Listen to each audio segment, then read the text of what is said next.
Assalamualaikum warahmatullahi wabarakatuh.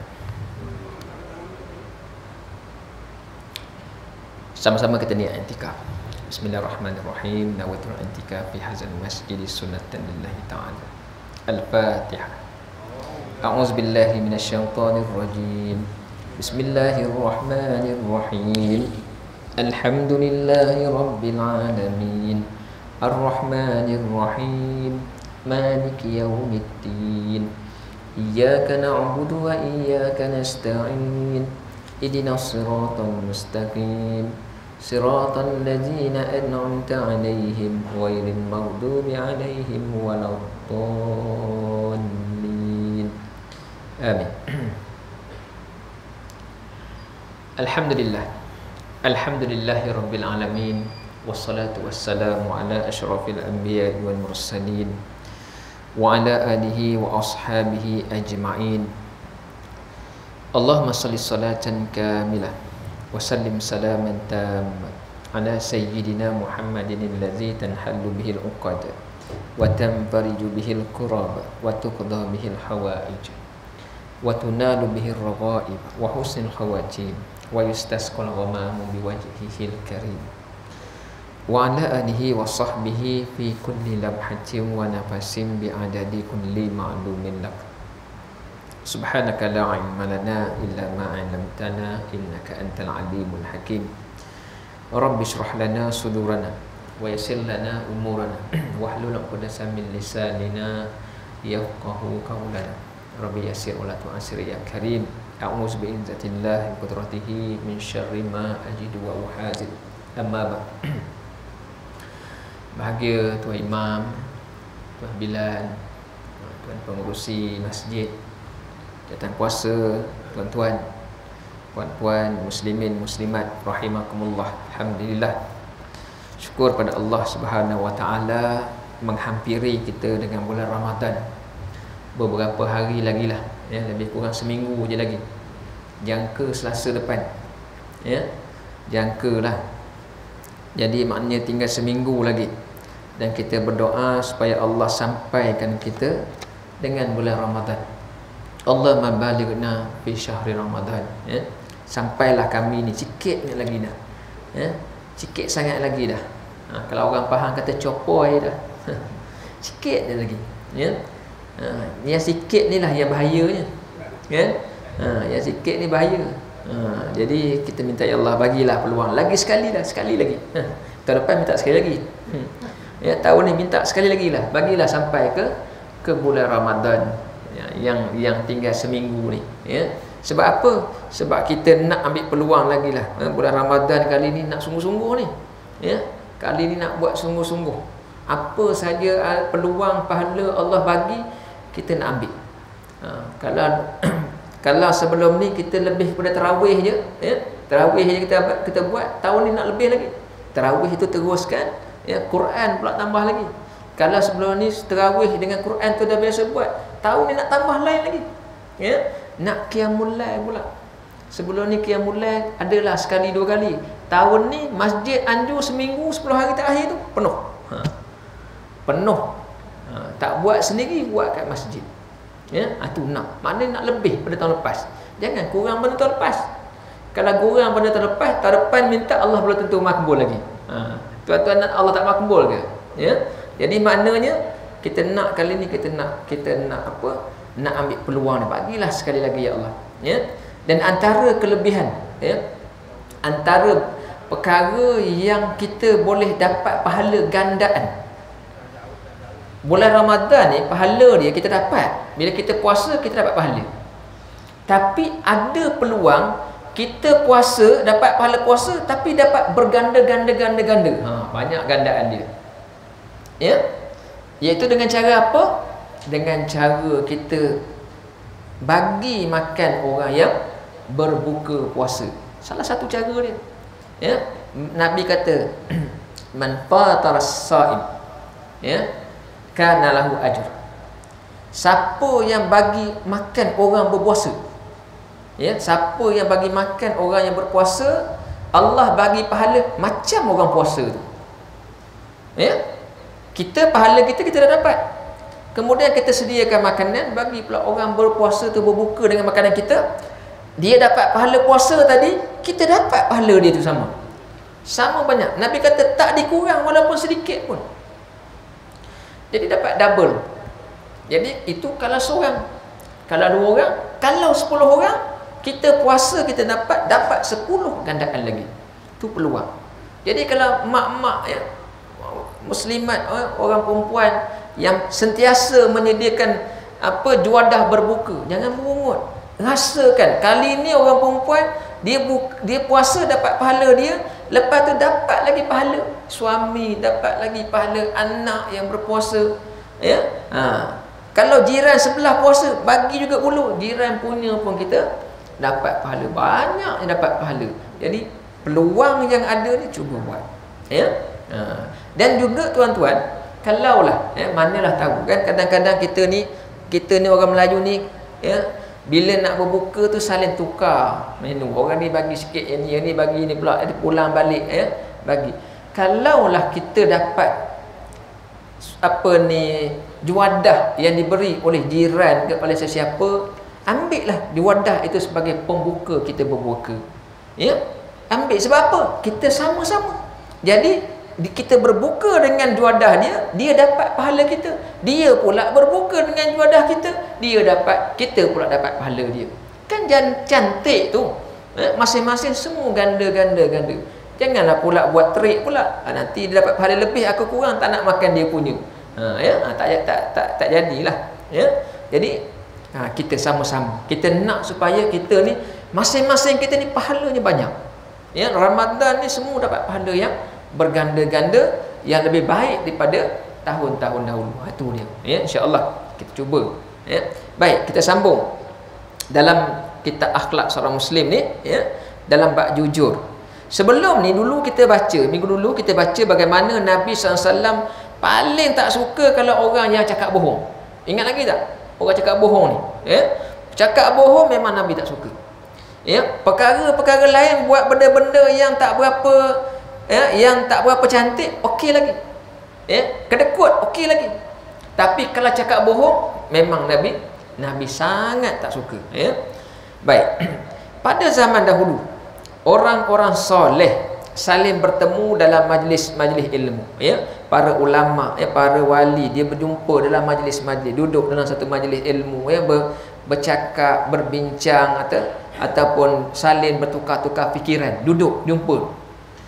Ya, bila jumpa ramai-ramai ni, jika ada seorang, ya, kalau ada salah seorang orang soleh tu, dia ada buat benda yang tak cantik, ada perkara buruk dia buat. Contohnya dia cakap perkara yang tak betul. Sebelum dia jumpa ni, dia ada buat. Maka terpancar pada diri dia, akan nampak pada diri ni ada benda yang kurang. Ya, akan ada nampak benda yang kurang. Ya. Kalau itu dipanggil, kalau para ulama yang hebat, dipanggil mereka ni ada satu rasa yang boleh mengecam orang. Bukan mengecam, terkecam, maknanya mengecam, mengenal pasti. Dipanggil kasyaf. Ya, kasyaf. Antara ulama yang hebat dalam kasyaf ni ialah Imam Syafi'i. Imam Syafi'i ni dia dipanggil dia seorang yang sangat kasyaf. Maknanya dia tengok kita, dia tahu kita ni tadi benda kita buat. Dia pandang kita ni, dia nampak tadi apa kita buat sebelum ni. Kalau kita ada buat benda tak baik, dia akan rasa, dia akan tahu. Panggil. Jadi orang-orang alim memang begitu. Mereka ni Allah buka, bagi pandangan dia tak macam pandangan kita. Kita pandang orang macam tu je, tapi mereka nampak di sebalik tu. Jadi disebut, kalaulah mereka ni bertemu, kalaulah salah seorang tu ada buat benda yang tak cantik, maka dia akan nampak seperti orang yang berpenyakit. Ya, seolah nampak macam orang tak sihat. Ya. Dan dia tidak akan memperolehi tempat yang baik sebelum sembuh penyakitnya itu. Jadi bila macam tu, dalam perkumpulan orang-orang yang soleh ni, dia tak akan dirasai sebagai seorang yang hebat dan sebagainya. Baik. Ciri pertama kaum muslimin ialah berkata benar. Ya. Disebut oleh Syekh Muhammad Al-Ghazali bahawa ya, orang Islam ni, dia punya kekuatan dia ataupun dia punya kehebatan dia, orang Islam ni mesti cakap betul. Orang Islam kalau cakap tipu, tak cantik. Ya. Kita jangan nak banding dengan orang bukan Islam. Mereka tidak ada hukum, ya. Mereka berniaga, mereka ada benda, mesti ada unsur-unsur menipu, tapi itu mereka. Tapi orang Islam, kalaulah ya tidak benar, ada unsur-unsur menipu, unsur-unsur berbohong, maka tidaklah dia nampak sebagai seorang Muslim yang sejati, ya. Orang Islam ni dia mesti cakap benar, dia cermat menunaikan kewajipan, ya. Bila ada kewajipan dia mesti dia tunaikan dengan baik. Haji Fakhrul Razi sebagai pengurusi masjid, ya. Pengurusi masjid ni besar ni. Haji, ya. Sebab kena ingat, kita kena insaf, kita kena rasakan. Allah sebut dalam Al-Quran, dalam surah Al-Qasas, ya, Allah sebut tilka darul akhirah yaj'aluhal lillazi la yuridu na'uluwan fil ardi wala fasada. Mereka ni yang masuk syurga ni, Allah kata, orang yang Allah pilih masuk syurga ni, mereka ni tak jadikan diri mereka ni orang yang, ya, dia akan apa? Orang yang masuk syurga ni, Allah kata, dia punya prinsip orang yang masuk syurga ni, sebab apa prinsip dia? Prinsip dia kata la yuridu na'uluwan fil ardi wala fasada. Dia kata prinsip orang yang masuk syurga ni dia tak nak kemegahan. Dia tak nak kemegahan, kehebatan dipandang tinggi oleh masyarakat di dunia ni. Ya. Sebab apa? Sebab dia takut dia buat wala fasada, dia takut dia buat benda yang rosak. Ya.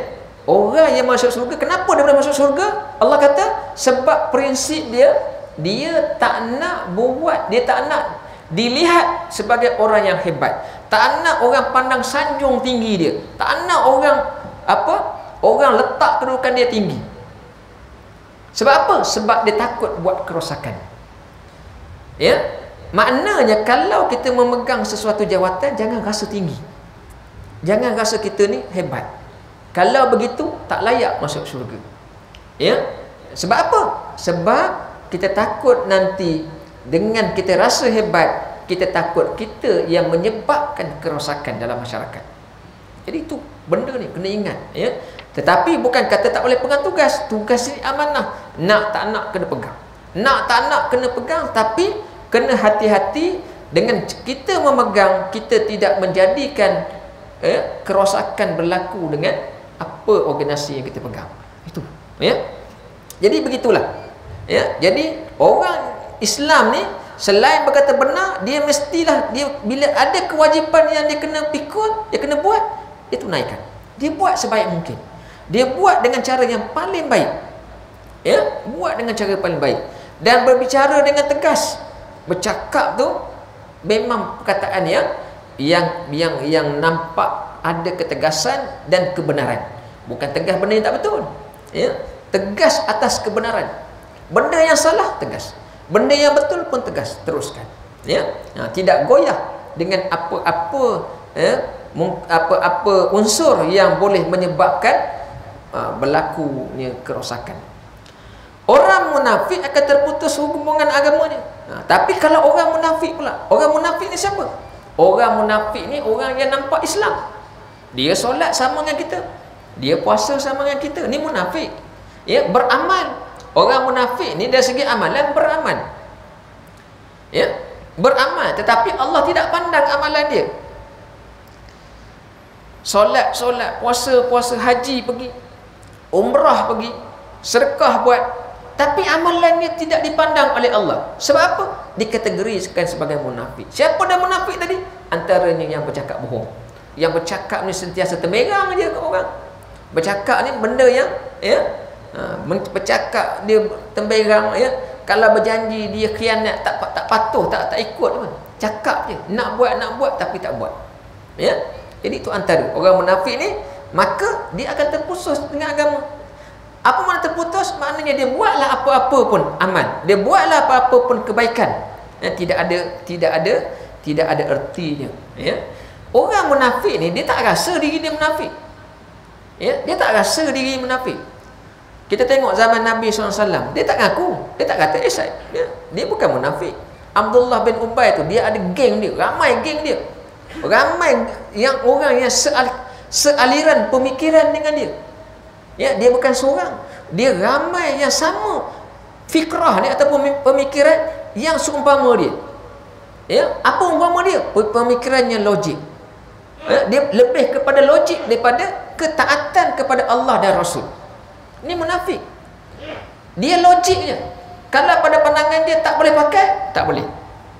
Sebab tu dalam peperangan Badar, ya, bila dalam peperangan Badar, bila dia tengok, dia asalnya dia ikut Nabi dengan sahabat ni keluar nak pergi perang.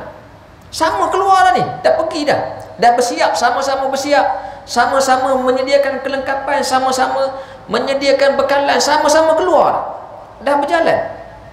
Tapi bila dia tahu saja kekuatan musuh, dia tahu je orang-orang musyrikin ni lebih ramai, lebih lengkap kelengkapan, dalam pemikirannya tak logik kita boleh menang.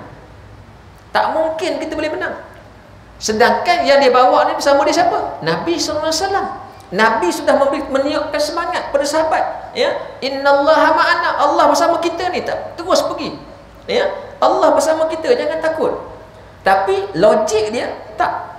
Maka dia pun menyeru, dia ajak orang-orang lain, ya, ajak orang-orang lain, kata ni tak mungkin kita boleh menang. Kalau pergi ni berperang mati sia-sia je, ya, kita pergi ni macam pergi bunuh diri je, ya, pergi ni untuk mati. Buat apa?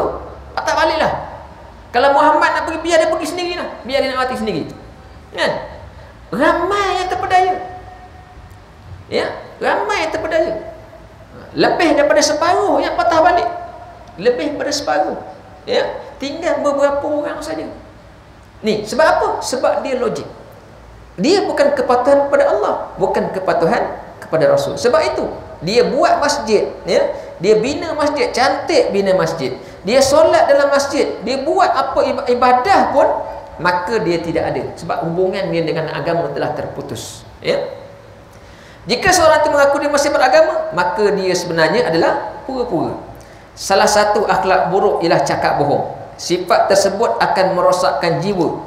Orang yang suka bercakap bohong mudah terjerumus dalam perbuatan dosa. Cakap bohong ni bukan orang yang buruk akhlak je, ya, cakap bohong ni siapa pun akan mudah cakap bohong, ya. Orang alim pun dia boleh bercakap bohong kalau dia nak tarik minat orang. Nak tarik minat orang dengar, kadang-kadang dia selit-selit unsur-unsur yang nak bagi cantik, maka di situ tak boleh, ya. Bukan kita kata begitu semua orang alim, tak.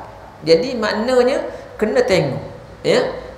Orang yang memang akhlak buruk memang bohong, tapi orang kita pun kadang-kadang pun ada masa-masa kita bercakap benda yang tidak betul. Orang yang tidak punya akhlak, jiwanya akan tidak sihat, dan dia tidak boleh sembuh kecuali jika mengubahnya dengan cara betul, ya. Akhlak ni, jiwa ni tak akan jadi sihat kalau akhlak buruk. Nak jadi sihat bagaimana? Ubah, ya, akhlak tadi supaya jadi baik. Contohnya apa? Contohnya orang bakhil, orang kedekut, yang tidak suka memberi pertolongan kepada orang lain. Orang seperti ini akan memberi alasan apabila orang lain memerlukan pertolongannya. Contohnya orang yang kedekut. Kedekut harta, kedekut tenaga, kedekut segala-galanya. Harta ada, bila orang minta tolong, sumbangan, tak nak bagi, ya. Orang minta sumbangan, tak nak bagi. Minta sedekah, tak nak bagi. Ataupun harta tak ada, orang minta tolong tenaga, minta tolong tenaga untuk bantu, pun tak nak bagi, ya. Macam-macam alasan dia bagi, ya. Ataupun orang tak minta harta, tak minta tenaga, minta buah fikiran, minta pendapat. Macam mana cara nak selesai ni, ya. Ambil jalan mudah, kau fikirlah sendiri, carilah sendiri. Ni bakhil, ya, tak nak bagi. Tak boleh. Kita ni tanggungjawab, kita sesama Islam ni, bila diminta apa-apa pertolongan, usaha dulu untuk bantu. Tak boleh baru yang kemudian tu. Usaha dulu, ya. Orang minta nasihat, bagi nasihat, tetapi pastikan bagi nasihat yang betul. Jangan nasihat yang salah, ya. Nasihat yang buruk, maka tak jadi, ya. Bila kita beri saja nasihat, ya, orang yang beri nasihat kepada orang yang memerlukan, nasihat dia tadi dibagi, Allah beri pahala sedekah. Allah beri pahala kat dia umpama dia bagi sedekah. Dia tak bagi duit, dia tak bagi harta, tetapi nasihat itu pun dikira sedekah. Bantu tenaga, orang minta tolong tenaga, nak minta tolong, kita bagi bantu. Kita tak bagi duit, tak bagi apa, tapi kita bantu tenaga kita. Di situ pun Allah kira sebagai sedekah.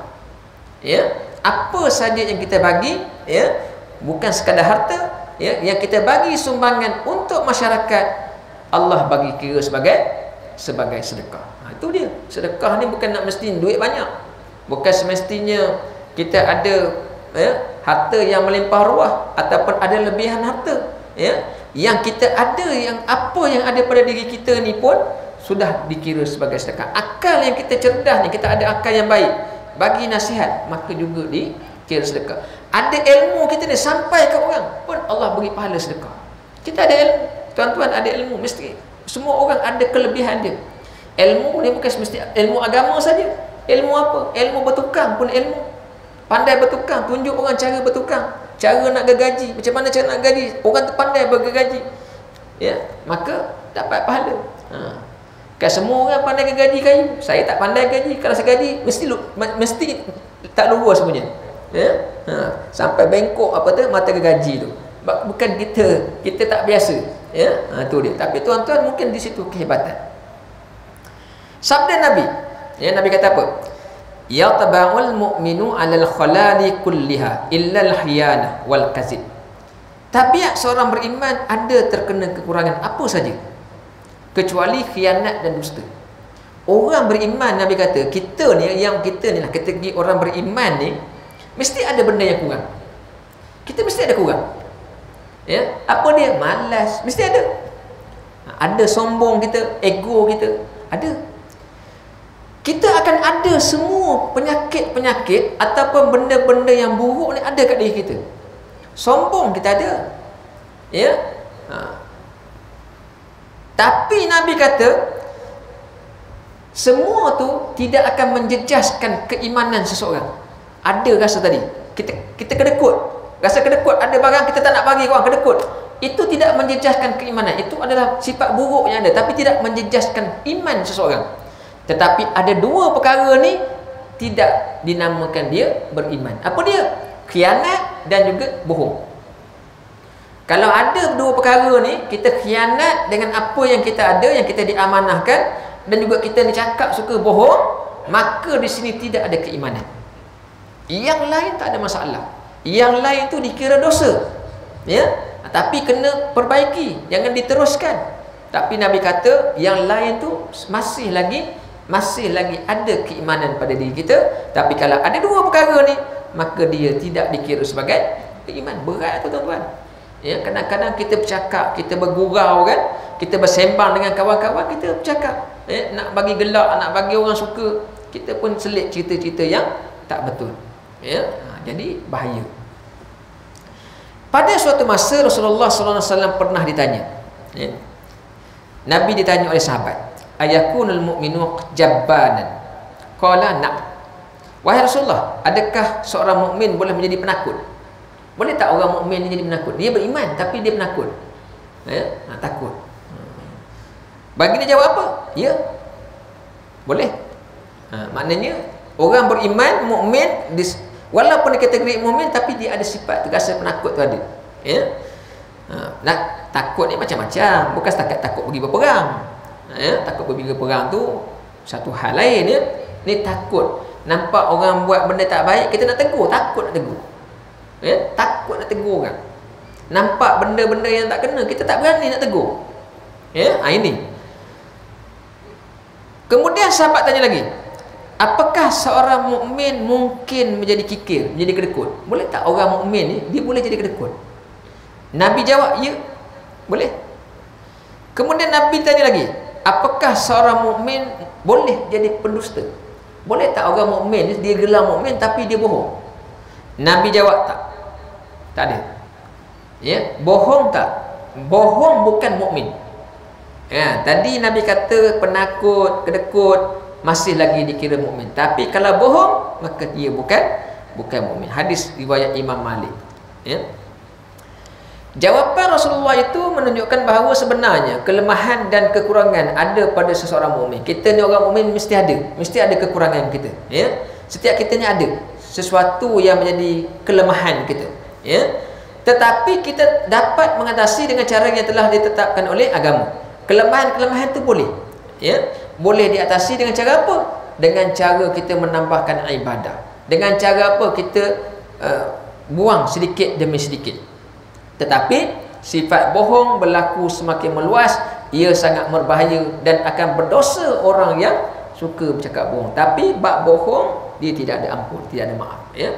Tetap dikira sebagai sesuatu yang boleh menggugat keimanan. Sabda Nabi lagi, ya, Nabi sebut lagi, ra'aitul lailati rajulaini ayatayani qala ni allazi ra'aituhu yasukku sadaqahu fakazzab yukzibul kizbata fatahmilu anhu hatta tablughal afaqi fayasna'u bihi hakaza ila yaumil qiyamah. Rawahu Bukhari. Pada suatu malam Nabi kata, pada suatu malam Nabi cerita satu malam dia tidur, Nabi kata dia bermimpi melihat dua orang datang kepadaku. Mimpi Nabi betul. Mimpi Nabi bukan macam mimpi kita mainan tidur, ya. Kita pun telek balik apa maksud mimpi itu, tak. Mimpi kita tak sama.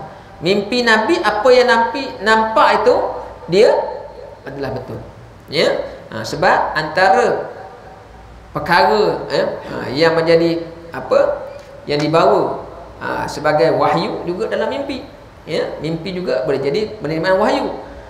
Salah seorang berkata kepadaku, daripada Nabi mimpi, dia kata dia lihat ada dua orang datang kepada Nabi, dan salah seorang tu cakap, ya, yang seorang ni cakap, dia cakap, yang engkau lihat ya Rasulullah, orang yang banyak cakap tu dia adalah pendusta dan mengatakan kebohongan yang akan menjalar ke mana-mana.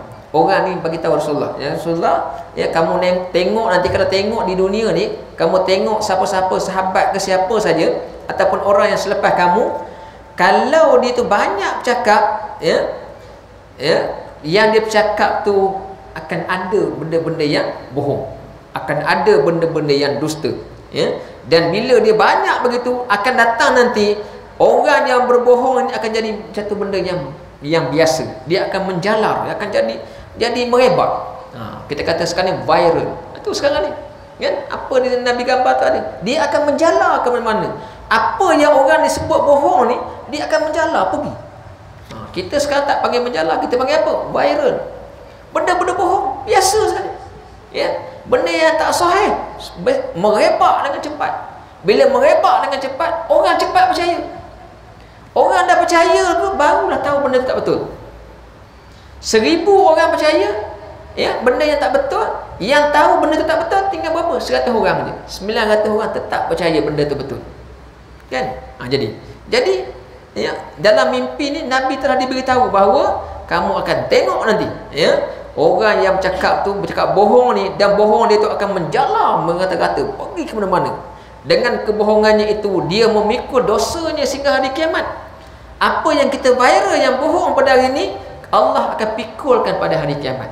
Sekarang ni ada orang satu kegemaran, dia akan cipta, dia akan create satu cerita yang bohong, nak supaya orang percaya. Kalau zaman sebelum ada handphone dulu, tuan-tuan mungkin terima, sebelum zaman ada handphone ni dulu, sebelum ada WhatsApp apa semua ni, dulu orang buat photostat. Ingat tak photostat? Kita panggil surat berantai. Pernah baca tak surat berantai? Seorang apa nama Habib, apa nama tidur di tepi Kaabah tu, malam tu mimpi apa semua, kan? Kemudian siapa yang dapat surat ini kena hantar kepada 20 orang. Siapa yang hantar, dia akan dapat macam-macam keistimewaan. Seorang ni dapat menang apa? Menang cabutan kebajikan masyarakat. Kebajikan masyarakat tu judi lah tu, kan? Dulu dipanggil. Ni sebab dia hantar, dia dapat cabutan menang cabutan kebajikan masyarakat. Menang nombor ekor. Siapa yang tak hantar, dia ditimpa musibah. Kita pun percaya photostat edar kat 10 orang. Orang yang baca dapat 1, dia pun photostat lagi 20, edar lagi 20. Tu dulu, kan? Surat berantai. Sebab tu dia panggil surat berantai. Sebab apa? Orang yang dapat takut, kalau tak edar, musibah ni, hantar. Orang yang cipta kita ni, orang yang mula mencipta ayat ni, kita tak tahu bagaimana dia nak menanggung, ya, menanggung kebohongan yang dia buat ni di akhirat besok. Sebab benda tu bukan kat di kita ni, seluruh dunia ada. Dan sekarang ni benda tu dah tukar. Dia tak dalam kertas lagi, dia dalam bentuk WhatsApp. WhatsApp pun orang hantar. Kawan-kawan kita rajin pergi masjid pun percaya juga, edar lagi, viral juga, kan? Betul tak? Yang ni, yang ini masjid begini pun beritahu juga. Dah macam mana tu, nampak? Kita takut kita ni antara orang yang terpedaya dan kita pun viral, kita juga akan terlibat dengan perkara. Jadi kena hati-hati, ya. Jadi kena hati-hati. Sebab itulah, ya, Allah suruh kita ni, ya, bila kita dapat sesuatu berita, ya, kita kena apa? Tabayyun, ya, kena tabayyun, dipanggil tabayyun, ya. Apa makna tabayyun? Selidik. Dapat sesuatu perkara, selidik dulu, betul ke tak betul. Kalau kita terus percaya, kita takut kita antara orang yang menyebarkan benda bohong. Sesat dulu, tanya dulu, betul tak betul, ya. Jadi kalau tak betul, jangan sebar. Kalau betul pun, kalau benda tu tidaklah menjadi satu benda yang mudarat kepada masyarakat, tak payah sebar pun tak apa, ya, diam je, kan.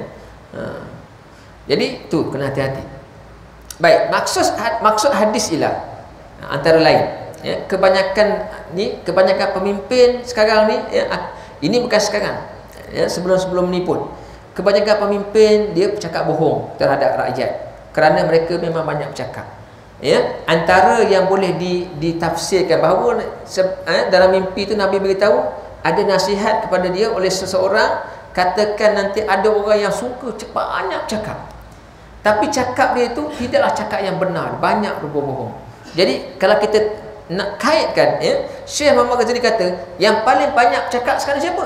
Ahli politik. Kita kata ahli politik. Sebab apa? Dia nak berkempen, ya, dia nak berkempen. Akhirnya dia bercakap tidaklah dengan perkara yang betul, maka bahaya, ya. Dia bercakap lebih kepada untuk menarik sokongan. Jadi kena hati. Kalau kita nak terlibat dengan politik, silakan. Politik bukan benda yang haram, ya. Dalam Islam pun ada siasah, dipanggil siasah, ya. Siasah ni antara perkara yang cabang dalam Islam. Dia adalah perkara yang betul, yang baik. Tetapi bila kita nak berpolitik, pastikan kita tidak meletakkan unsur-unsur berbohong ni dalam percakapan kita, ya. Rasulullah SAW juga bersabda yang bermaksud, Nabi kata, ada satu hadis Nabi, ya, Nabi kata 3 golongan manusia tak akan masuk syurga. Ada 3 golongan manusia ni tak akan masuk syurga. Ini bukan orang syirik. Syirik itu dah lain. Tapi ada lain pada syirik, ya, yang juga Nabi kata tak layak dia masuk syurga. Apa dia? Yang pertama, orang tua. Orang tua. Tuan-tuan muda lagi nasib baik. Orang tua, apa dia? Orang tua dah tua tapi berzina. Tak tahulah macam mana orang tua boleh berzina lagi ni. Ya? Tapi ini nafsu. Nafsu ni tak boleh kira muda ke tua sama. Jadi Nabi kata orang dah tua tapi masih berzina tak layak masuk syurga, ya. Yang kedua, orang yang jadi pemimpin tapi cakap dusta, cakap bohong. Jadi pemimpin tapi asyik menipu je orang yang dipimpin, rakyat dia tipu dia, ya. Dan yang ketiga, orang miskin. Orang miskin, dalam miskin kat dunia, di akhirat pun tak layak masuk syurga. Kan kerugi, ya. Patutnya kat dunia ni dah tidak beruntung, maka di akhirat dia akan jadi orang yang beruntung. Sepatutnya di dunia tak beruntung tak apa, tapi mesti di akhirat beruntung. Tapi masih juga tak layak masuk syurga sekiranya Nabi kata orang miskin yang sifatnya sombong, ya. Susah orang nak bagi, mengada-ngada, memilih, dia sombong. Orang bagi memilih, saya tak nak yang ni, saya nak yang lain. Lihat, ada memilih. Kita bagi beras, beras jati, saya tak makan beras jati, nak bagilah basmati, sombong. Tahu miskin, nak dapat tak dapat, tapi itu Ya, kalaulah berlaku begitu, maka rugi, ya. Tidak apa? Tidak ada peluang untuk surga. Wallahu a'lam untuk malam ni, ya. Sekadar itulah untuk malam ini. Kita sambunglah insya-Allah selepas Ramadan nanti, selepas Syawal nanti, ya. Sekiranya diizinkan oleh Allah, dipanjangkan umur, ya, dan diberi kesempatan lagi oleh Allah, ya, insya-Allah. Mudah-mudahan kita dapat melalui, ya, Ramadan kali ini dengan lebih baik daripada tahun lepas, ya, dengan lebih baik daripada tahun-tahun sebelum ni, dan mungkin jadi Ramadan terbaik kita setakat ini. Dan insya-Allah kita akan sentiasa baiki selagi ada umur. Kita berjumpa dengan Ramadan, kita nak Ramadan seterusnya akan menjadi semakin baik untuk kita insya-Allah. A'udzubillahi minasyaitonirrajim. Bismillahirrahmanirrahim. Alhamdulillahirabbil alamin wassalatu wassalamu ala asyrafil anbiya'i wal mursalin wa ala alihi wa ashabihi ajmain. Ya muallima Ibrahim al-hikmata 'allimna. Ya mufahhima Sulaiman fahimna. Fafahamnaha Sulaiman wa kullan ataina hukman wa ilman. Wa sakharna ma'a Dawud al-jibala yusabbihna wa tayra wa kunna fa'ilin. Ya Rabb Sulaiman wa ya Rabb Ibrahim wa ya Rabb Musa wa Isa wa ya Rabb Muhammadin sallallahu alaihi wasallam. Akhrijna min zulumatil jahli wan nisyan bi rahmatika ya arhamar rahim. Allahumma zidna ilma warzuqna fahma bi rahmatika ya arhamar rahim. Allahumma arzuqna fahman nabiyyin wa hifzal mursalin bi rahmatika ya arhamar rahimin. Walhamdulillahi rabbil alamin. Subhanakallahumma wa bihamdika asyhadu an la ilaha illa anta astaghfiruka wa atubu ilaik. Bismillahirrahmanirrahim. Wal 'asri innal insana lafi khusr ila allazina amanu wa 'amilus solihat wa tawassaw bil haqq wa tawassaw bis sabr. Wassalamu alaikum warahmatullahi wabarakatuh.